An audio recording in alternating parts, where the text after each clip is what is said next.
Halo teman-teman semuanya, kembali lagi ke Math Club untuk pertemuan yang terakhir ya.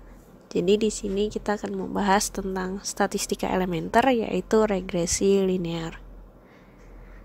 Oke, kita mulai dengan apa itu regresi linear. Jadi regresi linear ini adalah sebuah pendekatan hubungan antara variabel bebas X dan satu atau lebih variabel tak bebas Y. Jadi di sini X menjadi variabel yang mempengaruhi variabel Y. Jadi Y ini seperti hasil dari variabel X ini. Untuk contoh sederhananya di sini ada simple linear regression. Itu biasa ditulis dengan Y sama dengan alpha plus beta X. Ini untuk populasi.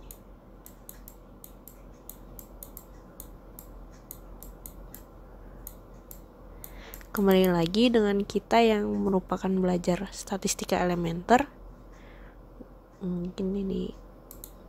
Nah, karena kita belajar statistika elementer, jadi yang pasti kita tidak akan jauh-jauh dari sampel. Nah, untuk memprediksi nilai Y, itu kita bisa menggunakan Y topi. Ini hasil Y prediksi kita. Jadi ini bukan nilai aslinya. Ini sama dengan A plus BX. Nah, X ini variabel bebasnya. Nah, bagaimana sih kita mendapatkan A dan B? Itu kita lihat secara secara manual. Itu kita harus tahu ada SXX, SYY, dan XY. Ini dengan rumusnya seperti ini. Kalian bisa lihat ya. Nah, untuk mendapatkan nilai B itu adalah SXY ini dibagi SXX. Jadi di sini nanti misalnya kita punya data X dan Y. Untuk sigma X kuadrat ini berarti nilai X-nya itu masing-masing nilai X-nya itu dikuadratkan terlebih dahulu baru dijumlahkan. Sedangkan untuk sigma X kuadrat ini adalah seluruh X-nya ini kita jumlahkan baru kita kuadratkan. Begitu pula dengan sigma Y kuadrat dan sigma Y kuadrat. Oke. Kemudian untuk A-nya kita punya Y bar, itu adalah rata-rata dari data Y, minus B itu adalah B yang di atas. Kemudian X bar ini adalah rata-rata X-nya. Dan biasanya kita tidak akan menghitung secara manual karena di kalkulator saintifik itu kita sudah bisa masukkan data X dan Y-nya. Nanti kita bisa tahu A-nya berapa, B-nya berapa tanpa harus hitung manual. Begitu juga dengan aplikasi ya. Salah satunya software R, itu kalian tinggal masukkan datanya, nanti kalian langsung dapat A, B, terus R-nya. Nanti kita belajar R itu apa. Oke. Nah ini. R ini adalah koefisien dari koefisien korelasi. Jadi R ini parameter untuk melihat apakah X itu sangat mempengaruhi variabel Y tersebut. Ini R adalah koefisien yang memperlihatkan hubungan variabel X dengan Y. Jadi hubungannya itu kurang lebih bisa dikategorikan 3 ya. Jadi kalau misalkan nilai R-nya itu mendekati min 1, berarti hubungannya itu kuat negatif. Nah, apa sih artinya hubungan kuat negatif? Jadi misalkan di sini kita punya data, kemudian kita buat seperti ini. Nah, data-data tersebut kan membuat beberapa titik-titik gitu kan ya. Misalkan di sini ada titik X1, Y1, terus X2 kayak gini. Seperti itu. Nah, di sini ini ada si Y topi sama dengan A plus BX-nya. Nah, untuk R ini, kalau dia semakin mendekati min 1, berarti titik-titiknya ini semakin dekat dengan garis regresinya. Artinya, hubungan antara X dan Y itu benar-benar linear, hampir mendekati linear. Nah, kenapa negatif? Negatif itu berarti dia turun. Jadi berbanding terbalik dia. Semakin X-nya besar, Y-nya semakin kecil. Makanya dia negatif. Nah, maksudnya kuat ini adalah dia semakin mendekati garisnya. Kemudian, ketika R-nya mendekati 0, hubungannya itu lemah. Nah, ini juga ada lemah negatif dan lemah positif. Jadi kalau misalkan dia R-nya min 0,01 misalkan, berarti dia hubungannya adalah lemah negatif. Kalau misalkan ini positif, berarti dia lemah positif. Nah, bagaimana kalau misalkan ini R mendekati 1? Hubungannya juga kuat, tetapi dia ke atas. Jadi semakin X-nya besar, Y-nya semakin besar. Mungkin di gambar di sini, ini X, ini Y. Nah, seperti ini dia.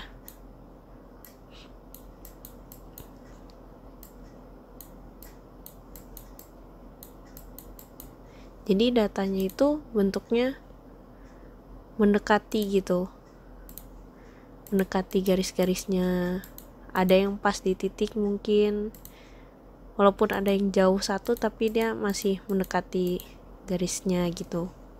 Sedangkan untuk yang 0 ini, tuh biasanya dia jauh-jauh posisinya. Gitu. Dan ini mungkin garisnya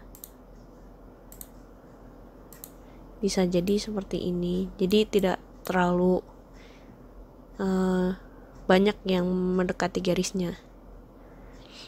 Ini bedanya. Jadi ketika X-nya naik, Y-nya juga naik. Ini berarti dia positif.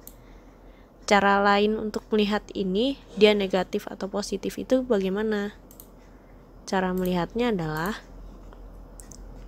kalau misal B-nya itu negatif, berarti dia negatif gitu. Jadi kalau misalkan B-nya positif, ya dia hubungannya positif. Oke, kita langsung ke tabel ANOVA. Jadi tabel ANOVA ini digunakan untuk mengerjakan hipotesis-hipotesis gitu ya, untuk melihat apakah X dan Y ini berhubungan.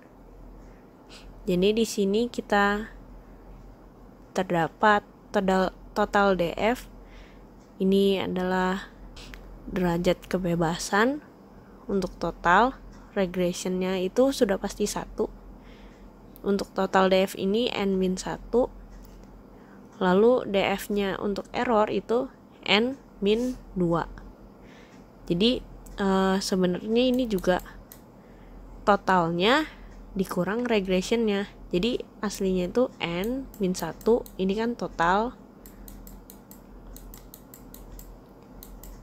dikurang regressionnya,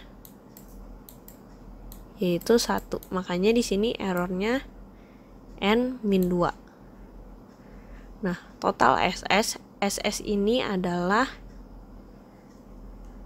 sum of square, yaitu bisa hasilnya sama dengan SYY. SYY ini yang di atas ini juga bisa. Nih SYY yang ini. Itu. Nah, total SS ini juga sama aja dengan SSR ditambah SSE. SSR dan SSE ini apa sih? Kalau misalkan ini adalah total sum of square,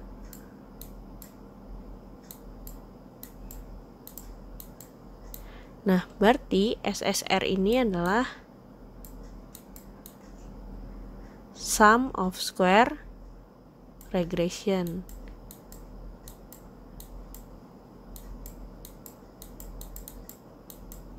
Dan yang ini berarti yang errornya. Bagaimana kita mendapatkan nilainya? Untuk SSR ini adalah SXY yang di atas tadi, yang ini dikuadratkan, kemudian dibagi dengan SXX yang di atas juga. Nah, untuk SSE ini biasanya sulit untuk dicari, karena kan untuk total SS ini kan ada SYY. Terus untuk mencari SSR ini juga sudah dapat. Berarti SSE ini tinggal total SS dikurang SSR, karena di sini kan kita punya total SS sama dengan SSR ditambah SSE. Nah, berarti kita tinggal pindah ruaskan saja untuk dapatkan SSE. Jadi biasanya gini. Ini hanya rumusnya aja dimasukkan, disubstitusikan. Nah, tabel ANOVA ini ditulis seperti ini.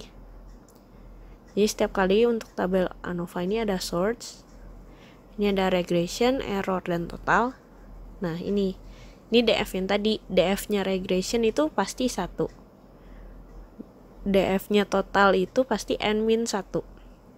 Berarti DF-nya error, total dikurang regression, yaitu n-2.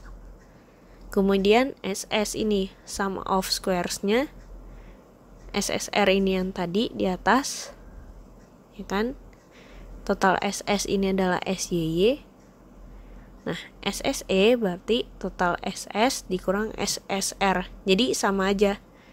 Kita punya regression, DF untuk regression dan total, berarti errornya total dikurang regression. Ini juga sama, total SS dikurang SSR, hasilnya adalah SSE. Nah, kemudian di sini ada MS. Ini berarti yang di sini adalah MSR. Yang ini MSE. Ini adalah SS-nya dibagi dengan DF-nya. Jadi di sini SS-nya regression itu kan SSR dibagi DF-nya, yaitu 1. Berarti ini sama aja dengan SSR-nya itu sendiri. Kemudian MSE juga seperti itu. Sum of square-nya itu adalah SSE dibagi dengan DF-nya, yaitu n-2. Kemudian di sini kita punya F. Jadi di sini adalah F hitung atau T kuadrat hitungnya. Ini digunakan untuk membandingkannya dengan nilai F yang berada pada tabel dan T-nya juga. Nah, ini adalah MS-nya regression dibagi dengan errornya. Jadi MSR dibagi MSE. Untuk mencari T juga bisa menggunakan ini.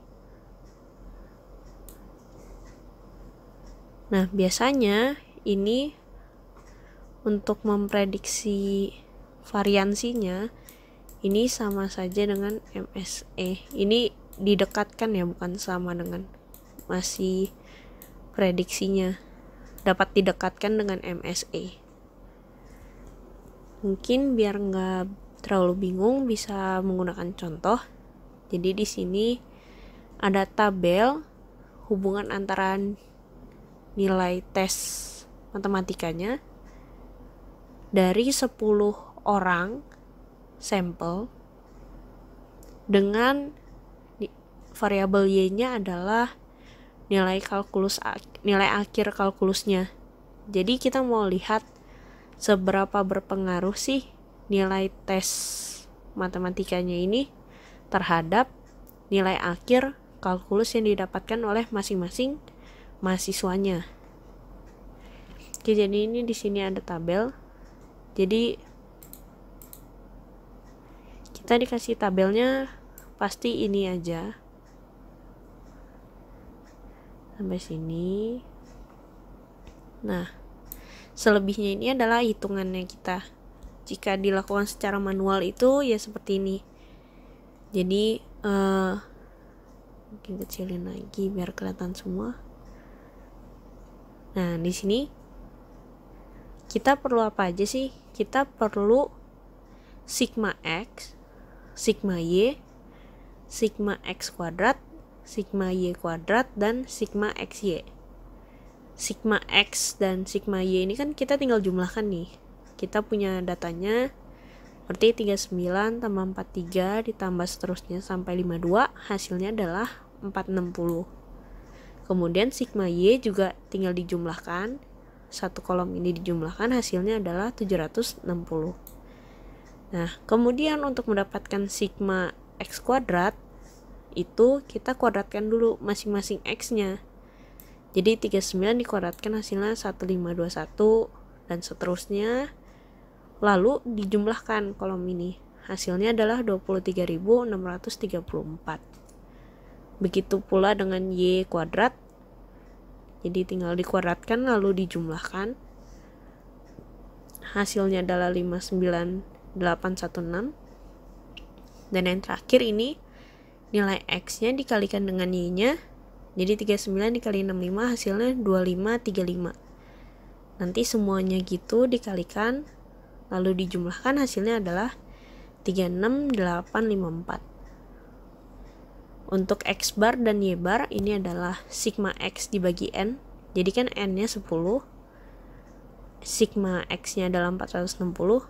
Berarti X barnya adalah 46 dan Y barnya juga 76. Nah, kita langsung mulai ke hitungannya. Bagaimana kalau misalkan kita ditanya model regresi linearnya untuk diprediksi? Jadi sini ini aku salin ulang datanya, data yang ada di atas. Kita hitung SXX. Dia sigma X kuadrat dikurang sigma X dikuadratkan per N. Sigma X kuadrat kan ini 23634 dikurang 460 dikuadratkan hasilnya 211600 dibagi 10. Lalu dikurangkan hasilnya ini. Untuk SYY, SXY juga seperti itu, tinggal masukin di rumusnya aja karena kita sudah dapat semuanya. Nah, berarti kita bisa mendapatkan nilai B-nya yaitu SXY per SXX. Ini tinggal disubstitusikan saja, lalu dibagi hasilnya 0,7656. Dari sini kita sudah bisa lihat karena B-nya positif, berarti hubungan X dan Y itu pasti positif. Berarti dia berbanding lurus.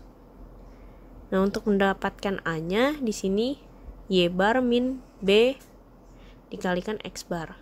Nanti didapatkan 40,7824. Berarti model regresi linearnya adalah seperti ini, tinggal ditulis sini. Jadi kalau misalkan kita ditanya, kalau misalkan nilai matematika kita 30, nilai tesnya 30, kira-kira nilai akhir kalkulus kita berapa?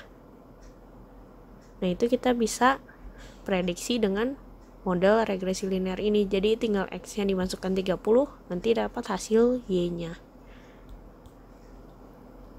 Terus bagaimana kira-kira X dan Y ini sangat mempengaruhi Y tidak?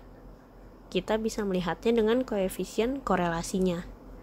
Sini ada R sama dengan SXY per akar SXX SYY. Ini kan kita udah dapat di atas, tinggal masukkan hasilnya 0,8398. Ini kan mendekati 1 ya. Berarti hubungannya itu sangat kuat dan positif. Sebenarnya untuk mendapatkan regresi linear, model regresi linear ini dengan koefisien korelasi dengan software R atau kalkulator saintifik itu kita tinggal masukin datanya aja, kita nggak perlu ngitung SXY-nya berapa, XXX, SYY-nya juga berapa gitu-gitu. Itu nggak perlu. Bahkan langsung disediakan A-nya berapa, B-nya berapa, R-nya berapa. Kita juga bisa tahu SXY, SXX, dan SYY-nya juga dari sana udah otomatis. Ini untuk biar tahu aja manualnya hitungannya seperti apa sih gitu. Nah, bagaimana kalau misalnya terdapat soal seperti ini? Apakah ada cukup hubungan yang sangat signifikan antara nilai kalkulusnya, nilai akhir kalkulusnya dengan nilai tesnya, dengan alfanya 5%. Jadi di sini kita punya H0, hipotesis awalnya itu adalah beta sama dengan 0. Kenapa beta sama dengan 0? Ini artinya tidak ada hubungan sama sekali antara nilai kalkulus akhirnya dengan nilai tesnya. Karena kan di sini kita punya ini ya, fungsi regresi untuk populasi kan Y sama dengan alpha plus beta X. Kalau misalkan betanya sama dengan 0, berarti Y sama dengan alpha kan. Berarti apapun X-nya, nilai Y tetap alpha. Jadi X ini tidak mempengaruhi nilai Y. Seperti itu.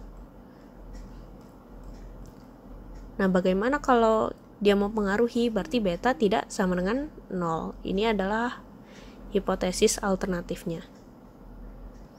Jadi sini kita menggunakan tabel ANOVA. Di sini kita mencari SSR dan SSE. Ini bisa kita dapat dari tabel dari hitungan kita yang di atas. Tinggal disubstitusikan. Nanti dapat ini SSR-nya dan SSE-nya. Kemudian di sini kita masukkan kembali ke tabel ANOVA-nya. Seperti yang tadi. DF untuk regresinya pasti 1. Kemudian totalnya adalah 10 dikurang 1 adalah 9. Berarti DF untuk errornya adalah 9 dikurang 1 yaitu 8.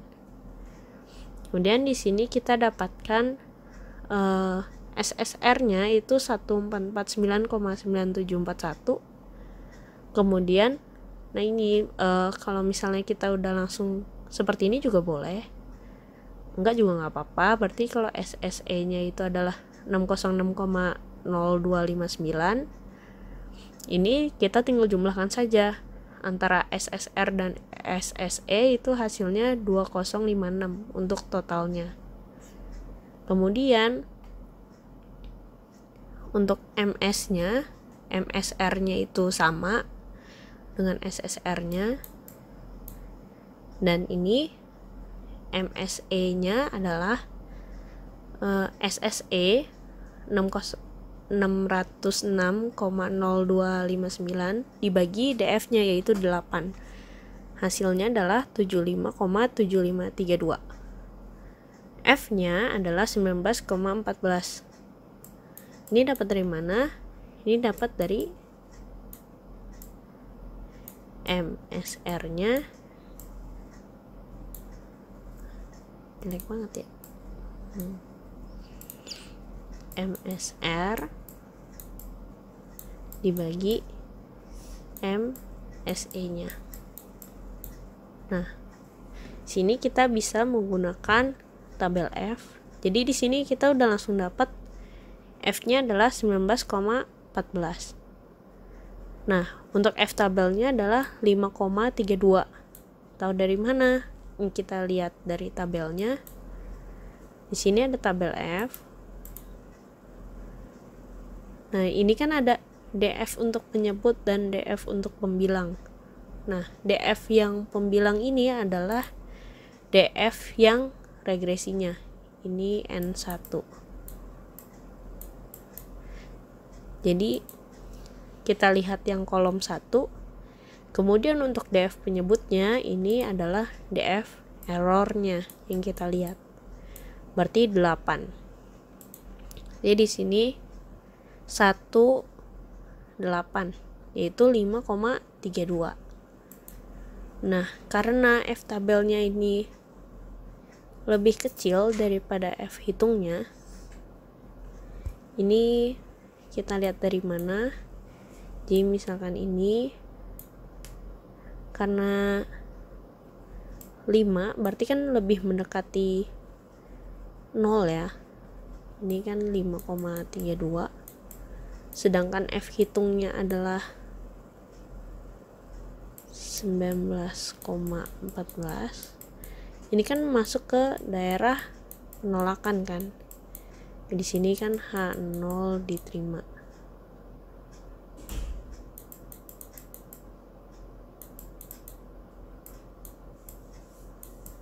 Nah, berarti H0 ditolak.